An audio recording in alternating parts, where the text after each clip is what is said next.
What do we mean by it? It means simply temporarily forgetting. The notion, therefore, of recoverability is implicit. Amnesia for events that transpired during hypnosis has been the most concurrent trend of deep hypnosis. Ever since post-hypnotic amnesia was first discovered, quite by accident, by the Marquis de Puysegur in 1784. He mesmerized a young shepherd. What do you want now?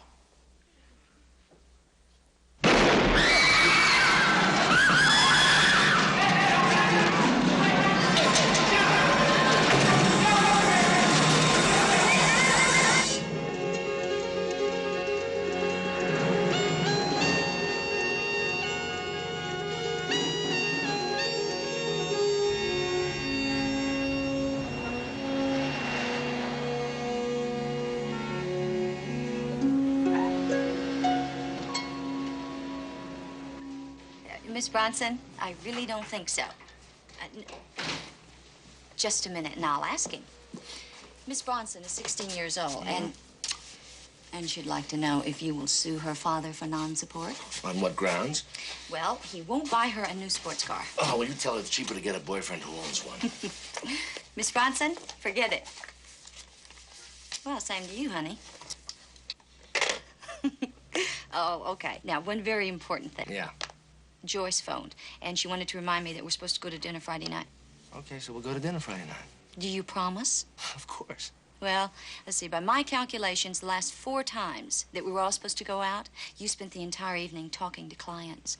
One of them was so drunk that... Mr. Petrocelli? Yes. He's here. Come in. Sit down. I need a lawyer. It's not for me. It's for a friend of mine. Okay. Well, what's your name? Barth. John Barth. And this friend of yours that needs a lawyer? William Allen Flanders.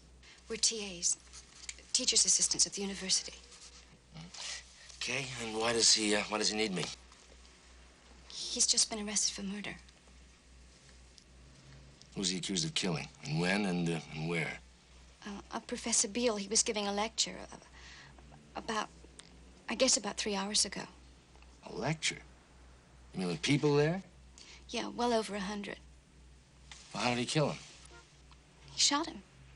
Wait a second. You mean to tell me there were over 100 eyewitnesses and he just came along, pulled out a gun, and killed this Professor Beale? I know it sounds crazy, but I saw him do it.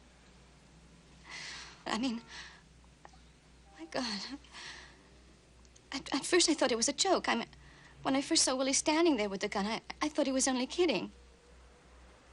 I mean, I thought he'd pull the trigger and an American flag would come out or something, but instead there was this awful noise and Professor Beale, he just fell.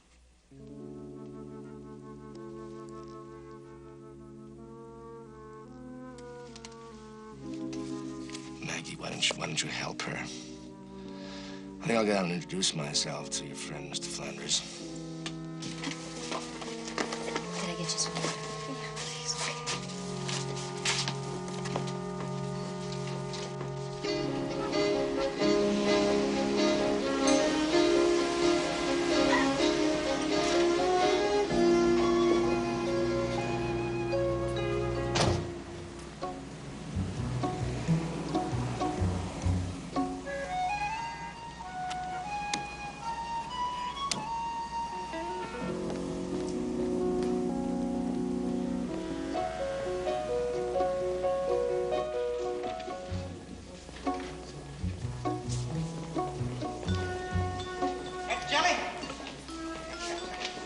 You couldn't resist, could you?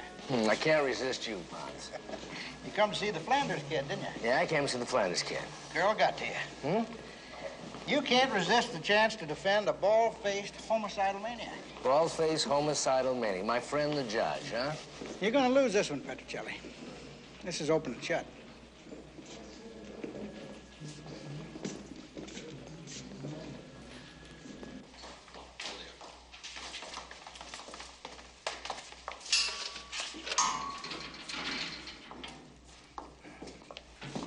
Petrocelli? That's right. What are you doing here? Why don't you think you need a lawyer?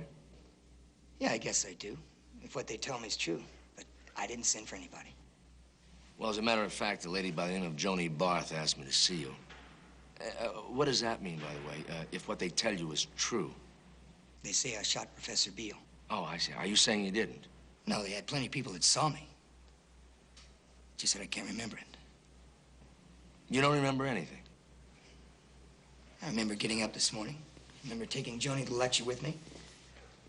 Look, I don't remember shooting Professor Beale. Look, I'm not lying. I don't remember it. You'd be far better off if you were lying. How come? See, amnesia is the loser of all time as a defense.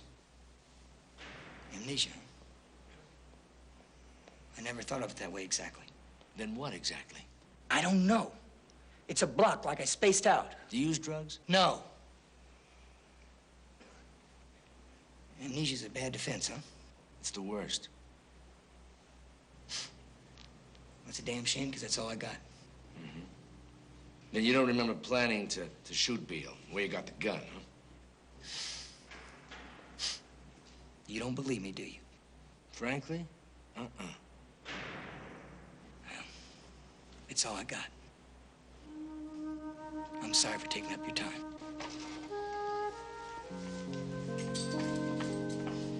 Hey, Flanders, wait a minute. Yeah, what? Look, if you're willing to try to remember, I'm willing to try to believe. Fair enough?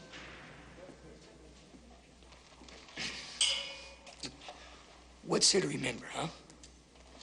I mean, it's blank. It's gone. It's like it never was. Look, before and after the blank, minute by minute. All right, I picked up Joanie at 11 o'clock. We went to hear a lecture by Professor Beale. It was his last of a series before he was supposed to return to Chicago. What is that? You mean Beale isn't local? No. He's Brian's professor of psychology from Great Lakes University. He was here giving a series of 3 lectures on behavioral psychology. And you'd never met him before, huh? Well, I'd never seen him before, but I've heard of him and his half-wit theories on hypnotic induction and psychomotor retardation. Wait. Now, do you remember arguing with Professor Beale at the lecture? Sure I do. Okay, take it from there at the start of the argument. It started when he began quoting William James on hypnosis. Well, you might as well start quoting Calvin Coolidge on women's lib. And you took issue with him? Sure, as soon as I get his attention, yeah. If I may quote again from William James. The radical defenders of the suggestion theory are thus led to deny the very... I really tried to get his attention, but he wouldn't recognize me, so I interrupted him. Professor Beale. In the sense of a peculiar trance-like condition which deprives the patient of spontaneity and makes him passive to suggestion from without. The trance itself is only one of the suggestions. Professor Beale, may I say something? Just sit down, sir. And many subjects, in fact, can be made to exhibit the other hypnotic phenomena without the preliminary induction process. William James is irrelevant. And you, sir, you're impudent. And you're way off the mark. If you want to read something useful, read Professor Logan's book on hypnotic hallucination. Yes, well, my views of Professor Logan's book, I think, are quite well known. And since Professor Logan teaches here full-time, I think you all have had enough of him and his book. And you're jealous. You made a jackass out of yourself when you reviewed his book. It was a bitter, envious attack on the life work of a man who has long since passed you as an authority in the field. Leave the room, sir. Why don't you go back to Chicago? Huh? Go back to the 19th century. Go back wherever you came from and take William James with you. All right, would someone call the campus police? I think this man's taken leave of his senses. You think I've taken leave of my senses? I'll show you who's taken leave of their senses. It was a cheap shot implying that I was crazy. And it made me mad. Willie? Willie, what are you doing? Willie, where are you going? I don't know. I just don't like that jerk knocking Professor Logan that way. Well, before you do anything else, call Professor Logan and tell him what happened. I was really steamed up. But when Joanie said I should call Professor Logan, I calmed right down. Are you kind of close to this Professor Logan? Yeah, Joanie and I are TAs for him. He's a nice guy. He's helped me through problems before. Then I went to the phone booth.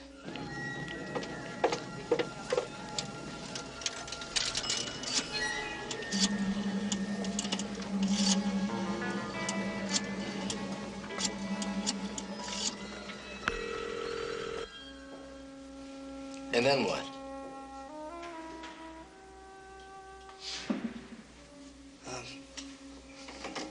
I don't remember. That's where it all stops. Where what stops?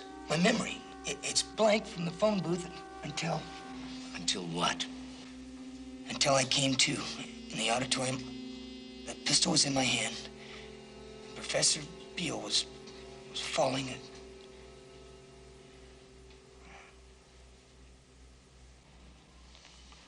And you don't remember anything about the gun? I mean, where or when you got it? No. Is it your gun? No, I never owned one. You know, the police are going to trace it. They're going to find out who bought it. Well, good. Then we can all know who owns it.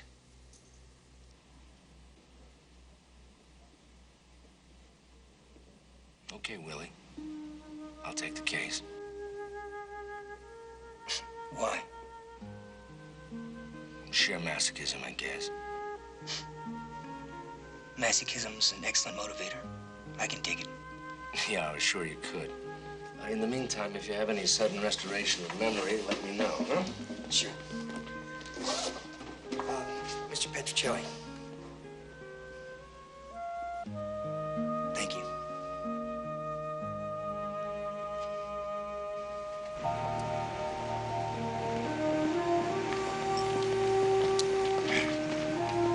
Hey, Johnny! Hold up a minute. Got a little something for you. Don't you want a copy of this report? I wish you were that concerned about your weight, huh? How do you know I'm going to take the case? Oh, you're going to take it all right. A case like this to you is like a fix to a junkie. Here. We traced the gun. Belongs to a Professor Mark Logan. He's a professor of psychology out... Yeah, I know. How did Willie get it? Busted right into his private office. Before or after the shooting? About 5 minutes before. That gives us enough time to shore up premeditation. Except for one thing. He doesn't remember it at all. Well, considering all the eyewitnesses we got, maybe it don't matter one way or the other, does it? Have a nice day here.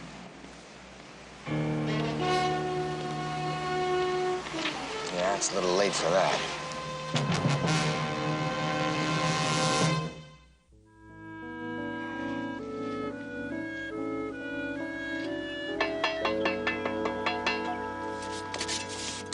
How about a cold root beer? Oh, thanks, honey. Uh-huh. Listen, Yeah. if amnesia is not a formal defense, what is it?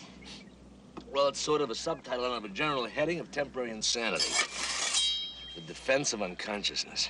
Unconsciousness. That's a defense. Well, if you can prove it, yeah. You mean if I murdered somebody while walking in my sleep, I wouldn't be held responsible? That is the theory. I don't buy it. Well, neither do most juries. And do you know what? Uh-huh. I find amnesia even harder to buy. Yeah, well, tell me about it. Why defend him? Why defend him? Because a man's entitled to a defense. And because I've been asked. Oh, I just wanted to hear you say it again. I love you. That's where you two were the last time I saw you. You're gonna starve to death kissing. Show me a better way to go, huh? Yeah, show us. Well, Mr. Ritter, your timing is perfect as usual. Dinner is almost ready. I hope it isn't hot dogs. Okay, Pete, what else you got besides your appetite, huh? It's your client, Willie Flanders. Okay, I'm listening. You know, he's got an IQ of 161. Straight A's, scholarship student. He's from South Dakota. Yeah. He left his family's wheat farm with nothing but a pair of overalls to his name. And he's brilliant, he's studious, no police record, not even a parking ticket. He doesn't smoke, he doesn't drink, he doesn't date, no contact sports. He doesn't believe in war, sins. He doesn't believe in any kind of religion. What about the American flag? No, he's very patriotic. But he's been under psychoanalysis since about the age of 6 hours. Logan says he is latently homicidal. I mean, it has to do with the devil. He thinks the devil is going to take over the world by grabbing all the souls of all the politicians. I'm with Willie. Did you ask about amnesia? Any previous history of it? Well, I asked Logan and the Barth girl. Nothing as far as they're concerned. Hey, you guys. Mulligan stew, Texas style. At least it isn't hot dogs. Okay, Pete. I want you to check out Logan, Willie, the girl. After you finish with that, start with Arnold Beale, huh? Tony, if you don't mind my asking, what's to defend? A man's life, Pete.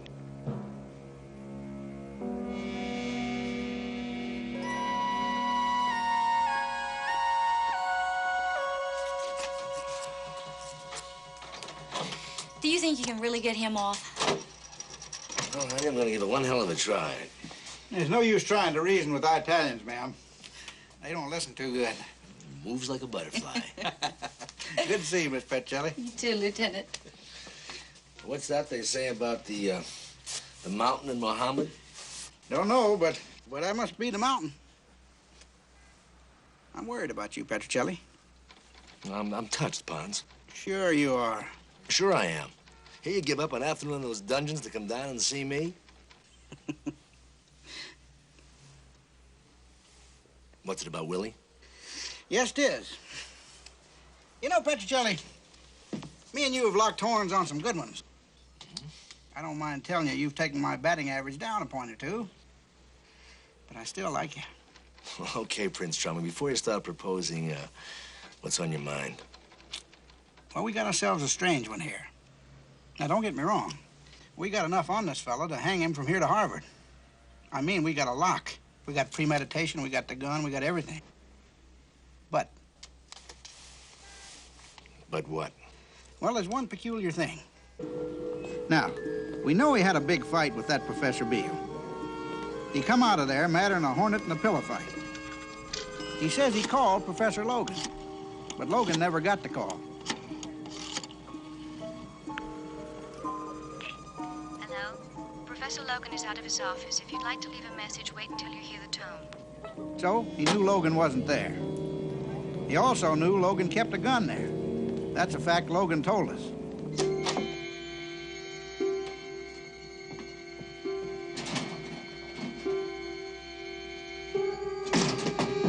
The departmental secretary heard the racket, stuck her head in the door.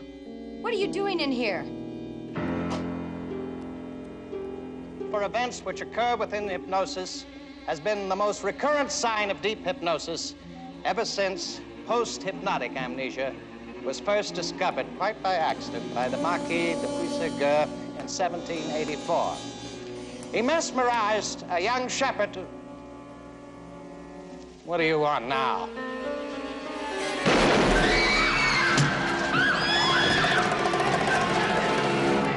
Now, that don't sound to me much like a man who lost his memory. Does it to you? But what's the point? The gun. What about it? Except for the one bullet that killed Professor Beale, that gun was full of blanks.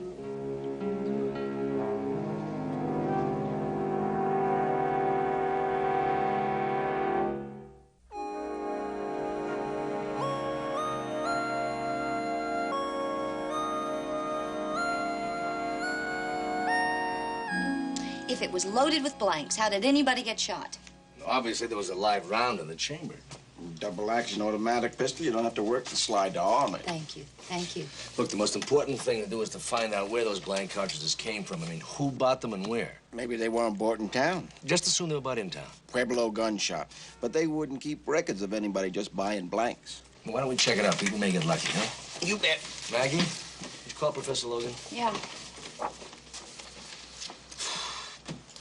Yes, I kept a gun in my office for reason of protection. I used to keep small quantities of LSD and amyl nitrate on hand for experimental purposes only, and we had a few burglaries, but no, I never loaded the gun with blanks. So where did you keep it? In a lower drawer in my desk. Did anybody else know it was there? I really don't know. It was no secret, but I certainly don't remember speaking about it to anyone, except perhaps my teaching assistants during the time of the burglaries. I see. Well, the last thing Willie Flanders remembers before blacking out was calling you. Yes, that's what the police said. Well, if he did call, he didn't get through. How long before the killing was that? 10, 15 minutes, I guess. Ah, yes. Well, that might explain it. You see, about an hour before the killing, I received a call from one of the nurses down at the West Side Psychiatric Clinic. She said that there was an emergency, that one of my patients was there and was in trouble, so naturally I left immediately. But it was a wild goose chase. Well, how do you mean? Well, when I arrived at the clinic, there was no patient and no trouble, nor had any of the nurses made any such call. It's a little unusual, isn't it? Well, I deal with some very unusual people. Yeah. And you were gone for about an hour, huh? I'd say closer to 2. So if Willie could have called during that time, I suppose, but... wait a minute. Now, if he used my private line... Well, he gave me a number from memory. 5574111. That's it. You see, I have a telephone recording device. It's great help to me. So if he called and left a message, I'll have it on tape. Why don't you come up to my office and we'll play it? Fine. Mr. McCormick? That's the recording device I was mentioning earlier. Now, let's see if I can find that tape. There it is.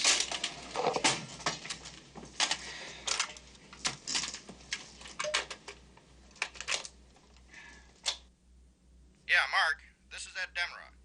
If you refer to a lady named, let's see, Campbell, Maxine Campbell to me, would you give me a call right away? She's more than I can handle. Thanks. Hello? Professor Logan is out of his office. If you'd like to leave a message, wait until you hear the tone. What was that? Sounds as though someone called, left no message, and hung up. That might have been Willie. Well, we'll never know that, I suppose. Do you think he had any reason to kill Beale? None that I know of. But he did.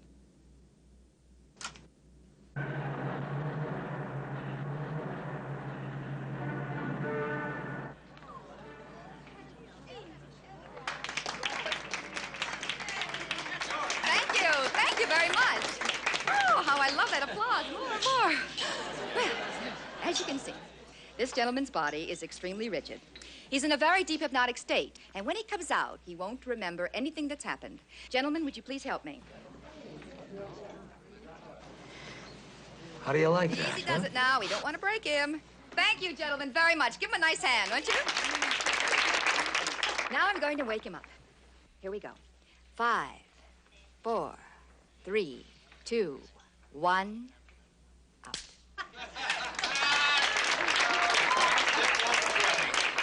Well, tell me something. How do you feel? I've never felt better. I think that's wonderful. Now, why don't you go back out there and enjoy the rest of the show? Give him a big hand. Give him a drink. Thank you. And now, I'd like to call for another volunteer from the audience. Another man. Because I like men. Tony, you do it. Are you kidding? No, go on. I'm gonna get out there and give away all my client secrets? Come on. Pete, why don't you volunteer? No, they're not going to get me up there with a tow truck. I'm not going Miss to. Tracy, Pete Ritter. Great subject right here.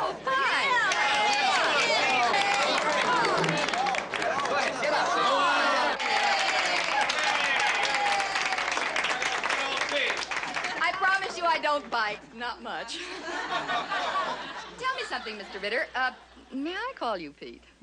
Well, that's my name. Tell me something, Pete. Have you ever been hypnotized? No, I don't believe so. No, but he's been in a fog for the last 10 years.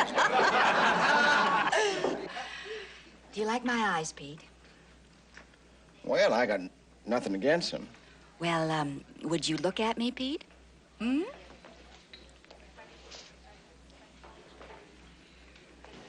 He's scared to death. Am I hypnotized yet? No, not yet. You like my eyes, don't you, Pete? Well, I sure have seen worse. Now, Pete, I'm going to count from 5 backwards, and I want you to listen to me very carefully in case I make any mistakes. Are you ready? Are you ready? Ready? 5, 4, 3, 2, 1. Can you hear me, Pete? Can you hear me? Yeah. Now, we'll just see how asleep he is. Ooh, he is sleeping. Wow. Oh, now those friends of Pete's. Tell me something about Pete, something that he's fond of. Women! Beer! Beer, that's fine. Now, Pete, I'm going to bring you out of it. But before I do, we're going to have to agree on something, all right? All right. What we're going to have to agree on, Pete, is that beer tastes like turpentine, okay? Okay. Now, I'm going to give you a word, a post-hypnotic word.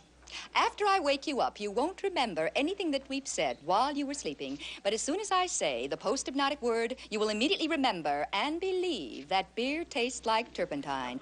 Do you understand? Right. Now, the post-hypnotic word is, marbles. Marbles. Have you got it? Yes.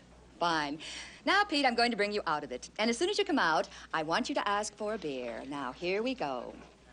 5, 4, 3, 2, 1, and...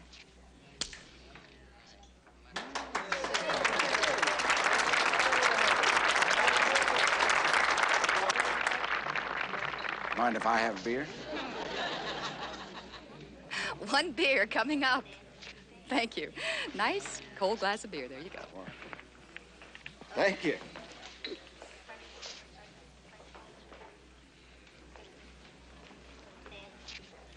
Want to get on with that hypnotizing? Do you like the beer? It's great. You're sure? Have another taste. Hey, if you're trying to get me drunk, you picked the right liquid, because I love beer. That's just fine, Pete. Now, Pete, I think you ought to have one more sip. Oh, by the way, Pete, when you were a little boy, did you ever play with marbles? Oh! What's the matter, Pete? Something wrong with your beer? This isn't beer. This is turpentine. That's it. That's gotta be it.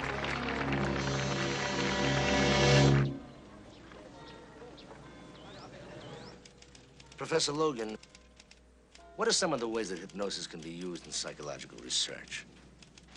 See, there's hypnotic control of emotion and motivation, of performance and physiology, of cognition.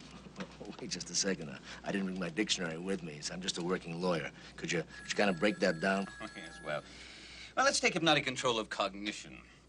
Now, there's hyperamnesia, which is increased power of memory, and amnesia, which is loss of memory. Now, hypnotized people often undergo unusual tricks of memory. And then, of course... Now, wait a second. Hold it right there. Are you saying that hypnosis can cause amnesia? Well, haven't you caught Annabelle Tracy's act? No, I want you to tell me that it's a scientific fact. Well, yes, it is. And that memory loss can persist. As long as the subject remains under the post-hypnotic influence. Now, do you teach your students to hypnotize each other, Professor? Teach, yes. Encourage, no. You see, Mr. Petrocelli, it's a very dangerous thing for people to dabble in hypnosis, and very, very difficult. You know, it's something that should be done only under the most careful, very carefully controlled situations. Now, if my students hypnotize one another outside of the strictly controlled circumstances of the hypnosis laboratory, well, they're misusing their education. And as far as I'm concerned, they're playing fast and loose with one another's emotional and physical well-being. Do you think that Willie Flanders is playing fast and loose? Yes, I do. What about Joanie Barth? She was the worst offender of them all. Well, thanks very much, Professor. Glad I could be of some help.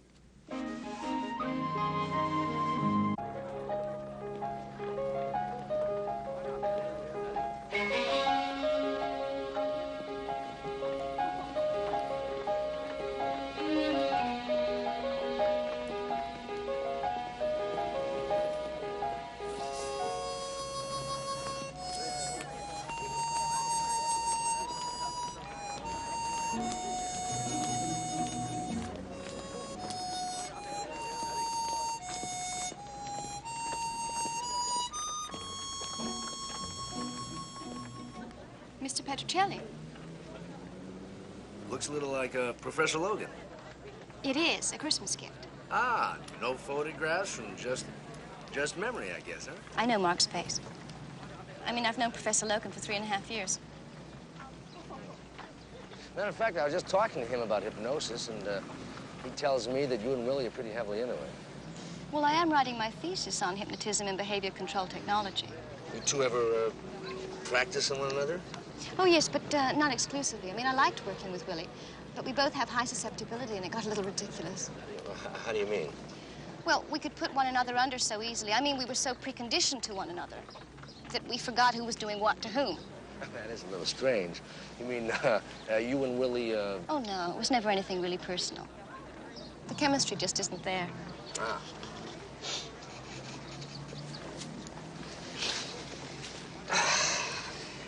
Did you ever think that Willie was homicidal? No. But then you never know people, do you? Yeah, well, they say that a person will not do under hypnosis that they would not normally do. Well, they're wrong. That's the central notion of my thesis.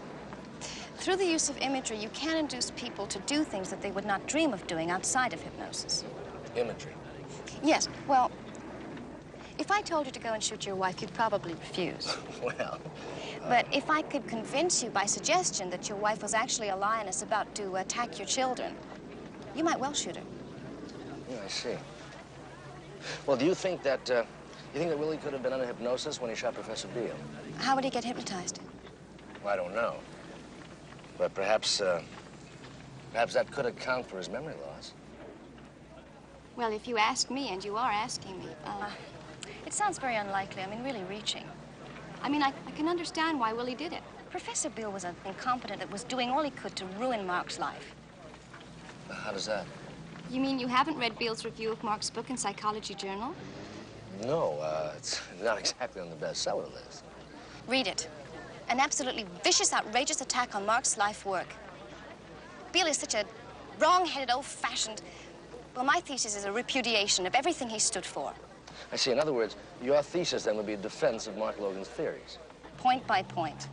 I'm only sorry that Beale won't be able to read it. Well, I guess I'll be seeing you at the preliminary hearing. Oh, yes, I'll be there. Fine.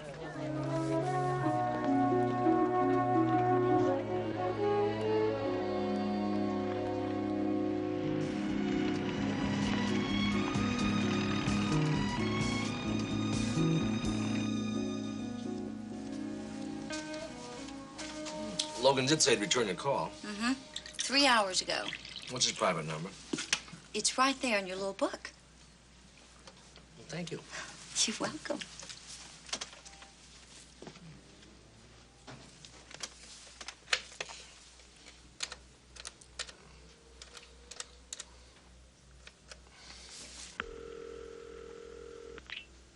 Hello? Professor Logan is out of his office. If you'd like to leave a message, wait until you hear the tone.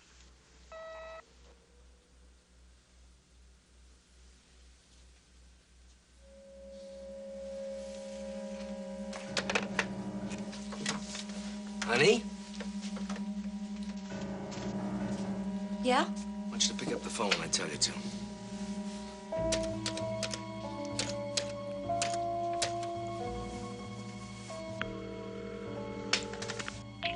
Hello?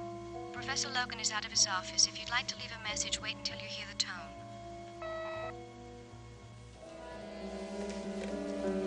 You know whose voice that is? No. Joanie Barth's. Well, does that mean something? Well, I don't know yet.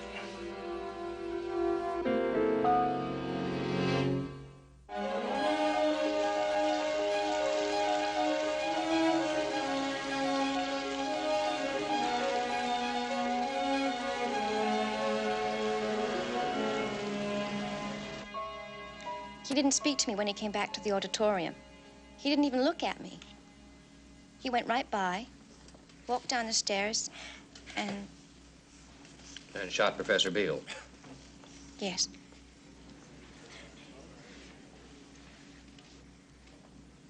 Your witness. I have no questions for this witness at this time, Your Honor. Witness is excused.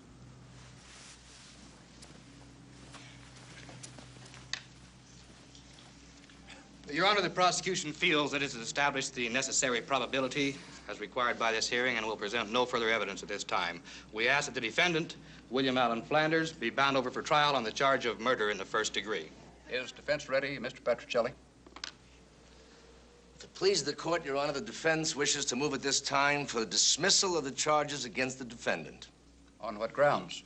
Incompetency of the defendant to stand trial because of memory loss. That's amnesia as to the events just preceding the death of Arnold Beale. You're prepared to prove amnesia? No, Your Honor. However, I doubt whether anybody else ever has. But I am prepared to cite legal precedent in support of my motion. Very well. Wilson versus the United States. In this case, it was held that a criminal defendant's loss of memory might well deprive him of the fair trial to which the Fifth and Sixth Amendments entitle him. Your Honor, if it please the court, does learned counsel take the position that due to the defendant's alleged amnesia, there are certain vital bits of information which are unavailable to him? That is correct, Your Honor. Unavailable because he can't recall them? Exactly. So, in other words, the defendant can't remember exactly what it is that he's forgotten, but he can remember forgetting it. No, not at all, Your Honor. The defendant simply deduces from his memory loss that his capacity to distinguish right from wrong was entirely diminished, and that he therefore is innocent of any wrongdoing. Well, inasmuch as this is not a trial, but only a preliminary hearing, and you'll have a chance to prove your thesis, motion is denied.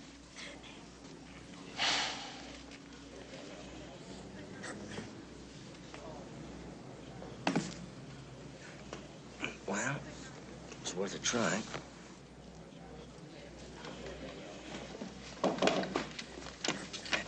Pueblo gun shop come through. Here's a list of names of people who purchased ammunition and blanks 32 in the last 60 days. Take a look at number 8 name. Mr. Petrocelli? Your Honor, the defense requests a short recess so that I may review some new information. Well, in view of the hour, court will recess until 2 o'clock. All please rise. Get ready. I'm going to put you on the stand. Pete, now listen close. I want you to get out to the university and tell Professor Logan that it's imperative that he lend us the tape to his telephone answering machine, the one with Joanie Barth's voice on it. Joanie? Miss Barth? May I have a word with you? Now, do you want to tell me about it? About what? How you put Willie Flanders on trial for murder. I don't know what you're talking about. You don't, huh? This record of sales. You bought a box of 32 caliber blank cartridges at the Pueblo gun shop 5 days before Arnold Beale was killed. It wasn't me. Oh, it was you all the way. From loading Professor Logan's pistol with those 32 blank cartridges to making that phony telephone call to Logan's office to get him out of there and then telling Willie to call Logan when you knew Logan wasn't there. I don't have to listen to this. Oh, you're gonna listen to it. No, you can cool it. That's right, you can cool it, Joanie. But I can practically guarantee you that Willie Flanders will hang for murder one. I thought you could get him off. No, I can't get him off. I can't get him off without your help. Look, I know the details, I know how it was done, but I can't prove it. Now, only you could make sense of that in court.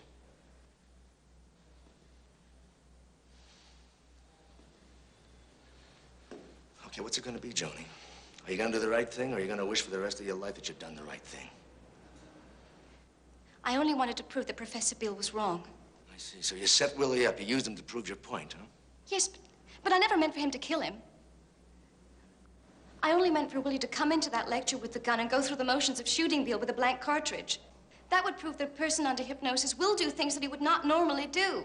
That would prove that Mark Logan's theories were correct and that Beale's were incorrect. That was the whole point. That's why I filled the gun with blanks. You forgot there was a bullet in that chamber. You loaded the clip with blanks. There was a live round under that firing pin. I don't know about guns. I can't let them hang, Willie. I never intended to. I felt terrible. But I was too afraid to come forward. I don't want Willie to die. I don't want to die either. Look, you're not going to die. The worst you can get if you're telling me the truth is involuntary manslaughter. I'll take your case. So you remember arguing with Professor Beale? Yes, sir. He was quoting from William James. And you left the auditorium? Yes, sir. And you remember Joan Barth following you outside? Yes, sir. Did she speak to you? She told me not to do anything until I called Professor Logan. And what did you do then? I went to this phone booth and I dialed his private number. And what happened? I don't know. I mean, that's where everything went blank. You heard nothing? No. I think you did, Willie.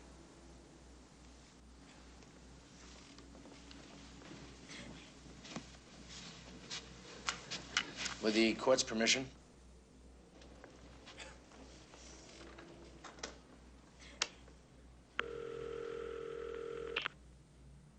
Hello? Professor Logan is out of his office. If you'd like to leave a message, wait until you hear the tone.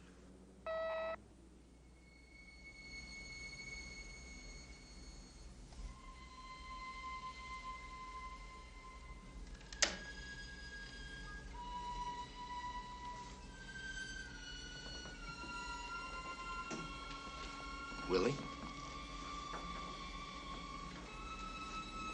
Willie, can you hear me? Mr. Petrocelli, is he ill? No, Your Honor. He's hypnotized due to post-hypnotic suggestion induced by the sound of the tone of the tape you've just heard. With your indulgence, Your Honor, I would like to go back to the day of the killing to complete the sequence of events. When Willie heard that beep over the phone, he was instantly and fully hypnotized. Except this time, instead of just doing a classroom exercise, he was under command to perform a series of things he would never do if he were conscious. His reality had changed. He was, in his state of mind, about to perform a courageous act. He was going to save his fellow students and himself from what he had been hypnotized to believe was a violent situation. The notion of recoverability, therefore, is implicit. Amnesia for events which occur within hypnosis has been the most recurrent sign of deep hypnosis. Waiting for him in the auditorium in happy anticipation of the vindication of her thesis was Willie's programmer, Miss Joan Barth. She watched him address Professor Beale. Mesmerized a young shepherd. She knew what he thought. He was seeing Beale pointing a shotgun at him and was delighted to watch him aim the pistol and fire. And then it all turned to horror.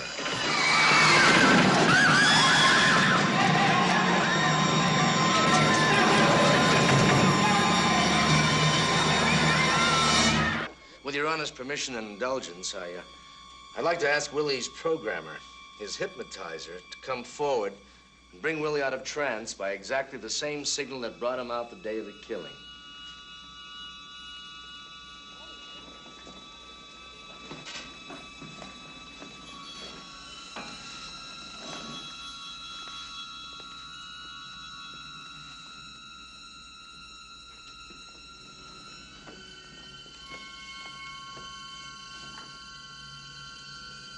Court's permission, again, Your Honor.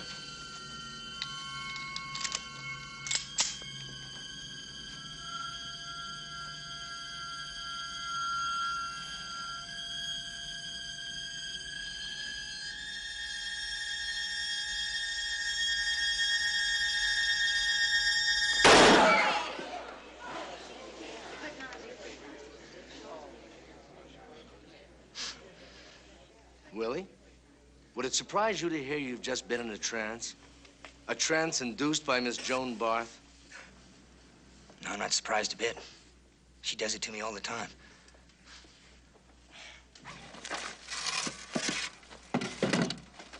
You gonna defend that Barth girl? Sure am. Well, I'd be damn careful if I was you. She's liable to snap you under and you wake up defending yourself. You think you can get her off? Yeah, I really do. Now, she's a little foolish, but she didn't mean that to happen. You know, even for manslaughter, you gotta prove at least gross negligence. Now, I don't think you can kill somebody and not remember it, even if you are hypnotized. I mean, like, take me, for instance. I remember everything that happened in that nightclub that night, don't I? Yes, you do, because you happen to be a very remarkable man, Pete. Remarkable. Hey, Maggie, now you got a root beer. Yeah? I don't know what it is, but the last week or so, that regular beer tastes like, I don't know, like turpentine.